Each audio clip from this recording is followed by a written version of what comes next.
first guest tonight is Pamela Johnson. She's the Executive Director of the Victims Information Bureau of Suffolk County, which provides counseling to victims of domestic violence. They also operate a telephone hotline, and if you are someone who needs help in this area, we'll give you the number, 516-360-3606. And that hotline number is in operation Monday through Friday between 9 in the morning and 9 at night. Ms. Johnston, welcome to Newsline New York. It's nice to have you with us. Thank you, Jack. What do you tell a woman who calls and says, I'm afraid for my life? My husband or my boyfriend or whoever has said he's going to kill me and I believe him. Well, first of all, we take her very seriously. If she feels like her life is in danger, she's in a better position to know that than anyone else. We advise her of the legal options that are available to her, that she can call the police, that she can file criminal charges. If she does not wish to go the criminal route, she can go to family court to seek an order of protection. I know that there's been a lot of talk about how ineffective orders of protection are and how they haven't saved lives in these very highly publicized cases recently. Unfortunately, it's one of the first tools, one of the first legal tools that a battered woman has available to her. But there is a question, certainly, about how effective they are. Yes, they certainly did not save the lives of several women who have been murdered by their husbands or boyfriends in the last year and a half. Why do they fail, do you think? Well, there are, for one thing, there are a lot of people that are simply not going to heed an order of protection. There are some abusers who don't care if they, some abusers don't care if they spend a little bit of time in jail. Oftentimes there's no jail time as a result of violating an order of protection. Is that the key to, or partially the key to why these things are not as effective as we'd like to see them? This gentleman who's charged with the murder here in the story tonight was out on $750 bail. You said very little jail time or no jail time. And there's a certain segment of the population that would think that you're probably entitled to beat your wife once or twice with virtual impunity, that you're not going to go to jail. Is that part of the reason that when the case becomes real serious, maybe that order doesn't mean anything because it hasn't meant anything before? Absolutely, and the disregard for an order of protection goes along with the whole historical and traditional view that that a man does have a right to beat his woman, beat his children. Whatever he does in the home is his own business. We're working very hard to change those points of view, and I think we've made some progress in Suffolk County. We have a pro-arrest policy. The police in Suffolk County have come a very, very long way in the seriousness with which they treat domestic violence.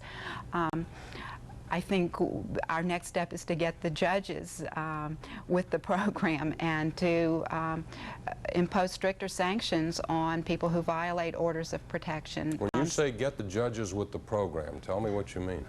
Well, the judges need also to take domestic violence seriously, and many of them do.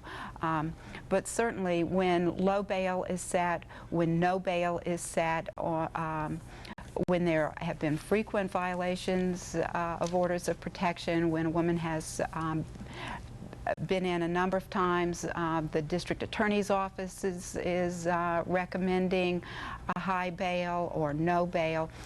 Sometimes judges still set low bails. We have some judges that set low bails for everything. Some judges are very lenient, some judges are very strict.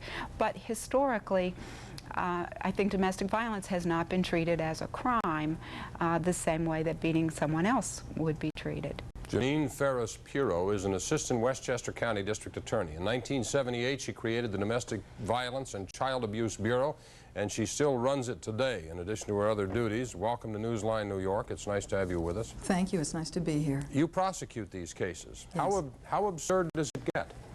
Absurd in terms of? In terms of what some of these people are able to do to another human being without feeling the full weight of the laws against these kinds of things? Well, in Westchester County, we take these cases very seriously, and the Bureau was created specifically to handle these kinds of crimes. There have been cases, of course, where women who have orders of protection have ultimately been killed by their abuser.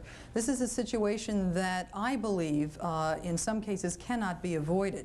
We've had cases over the years where women have done everything required of them. They've come to court, they've gotten an order of protection, they've filed violations of orders of protection.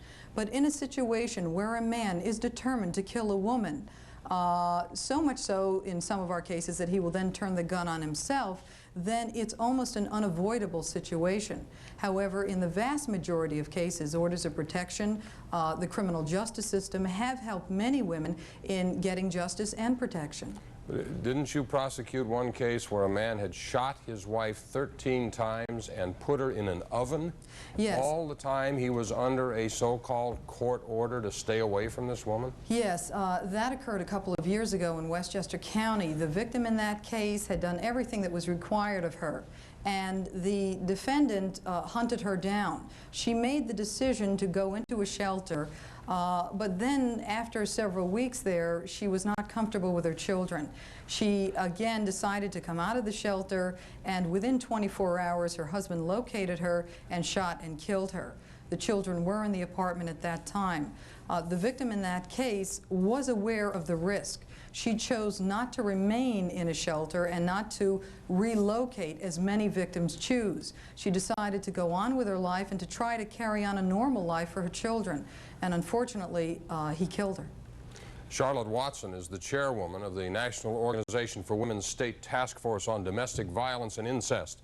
She's also the executive director of My Sister's Place, a shelter outreach program for victims of domestic violence. Welcome to Newsline New York, Ms. Watson. Nice to have you with us. Thank you. Is the order of protection perhaps a bit misleading? And I'm talking about a woman who goes through all the proper channels, goes before a judge, this document is issued. Does she perhaps walk out of court with a false sense that somehow now things are going to be all right? I think she does, Jack. I call these orders of protection orders of illusion because they give the woman the sense that she has a court order so that the judge has said that she's no longer having to worry about him. And she believes that the system works or she wouldn't have gone to the court in the first place. And she leaves with only a piece of paper that really can't protect her. And I think that sometimes this is really the damaging part of it because then she has a court order that's violated. She goes back into court. She tells the judge that the court order's been violated and the judge doesn't take an action that indicates that it has any weight behind it. He'll go ahead and say, well, I told you not to do this, but let me tell you one more time, don't do this. So the message to her and the message to her children is that court orders don't work. We have a program in the Yonkers and Mount Vernon school systems, and when we talk to the kids about domestic violence and we say that a person who's being violated this way can go to court and get an order of protection, the children say to us, they're no good. Everyone knows this. Everyone knows that an order of protection is only a piece of paper. So our judges are in fact educating and teaching our young people that the courts are a joke, that they really don't offer much assistance. Now, I do believe that any battered woman who's being abused should go and get an order of protection because it will leave a paper trail for her, so they do have a benefit, but they don't offer the protection that they're supposed to. And of course, one of the options that we talked about just briefly is for the woman to go to a shelter, take her kids out of the home, go to a shelter, turn her life upside down, turn her children's life upside down, move to another city, develop a new identity. All the while, the guy who's causing all the trouble, nothing happens to him. His life goes on normally from one day to the next. He gets along just fine. We'll be back after these messages. You're watching Newsline New York. It's 11:17. We'll be right back. They give him an order of protection. That means the individual has to listen to it. He's not going to listen.